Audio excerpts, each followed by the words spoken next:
Белгілі заңгер Айгүл Орынбек Қызылорда облысының әкімі Нұрлыбек Нәлібаевтың жұмысына 5 деген баға беріп, көпшіліктің назарын аударды. Бұған Қызылорда қаласының тазалығы мен Сырдария өзенінің бойынан халықтың серуендеуіне ыңғайлы жағдай жасап қойғаны өте қатты ұнатты. Президент саябағындағы көріністі айтсаңшы, көкжайлауда демалып отырған халықты, әсіресе балалардың мәз-мейрам күй кешіп жүргендерін көріп, көзін қуанады екен. Тазалық ұғымын қаланың ішінде ғана емес, облысқа қарасты аудандар арасында Батыс Еуропа, Батыс Қытай жолына да қатысты айтқым келеді.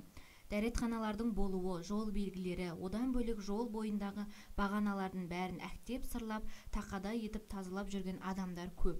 Тазалық үшін бөлінген қаржы қарапайым жұмысшылардың қалтасына түсіп жатқанын осыдан-ақ байқауға болады. Шыны керек, шымкенттіктер әйтеніп келгелі қоқыстан көз ашпай қалдық. Ал мынандай таза қаланы көріп шок болады екенсің.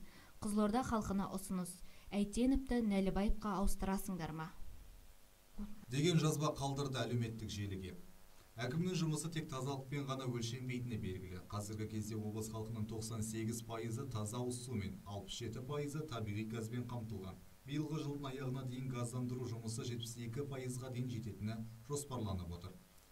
2022 жылдың 1 қарашасындағы мәлімет бойынша облысқа 357 миллиард теңгеден астам инвестиция салынған. Оның 70%-ы жеке инвестицияның еншісінде. Демек, инвестиция тарту көлемі 2021 жылмен салыстырғанда 31,1%-ға артып, оның өсу қарқыны республика бойынша бірінші орынға шықты.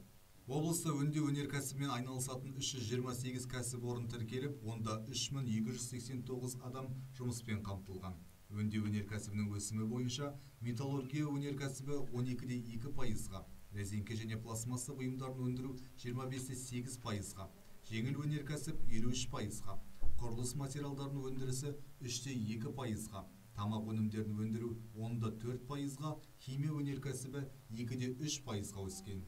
Сыр елінің диқандары биыл 195,6 мың гектар жерге егін ексе, оның 83,9 мың гектар күріштің еншісінде. Қалғанына мал азығы мен ауыл шаруашылығы өнімдері егіледі. Қазіргі уақытта облыстағы тоқтап қалған өндірістер қайта жанданып жатыр. Соның айғағы ретінде Жалағаш ауданындағы Қызылмия өндірісінің қайта іске қосылғанын айтуымызға болады. Қызылорда облысы 2022 жылы әлеуметтік экономикалық дамуды сипаттайтын макро көрсеткіштер бойынша Қостанай, Ақмола, Жамбыл және Шығыс Қазақстан облыстарынан кейінгі 5-ші орынға шықты.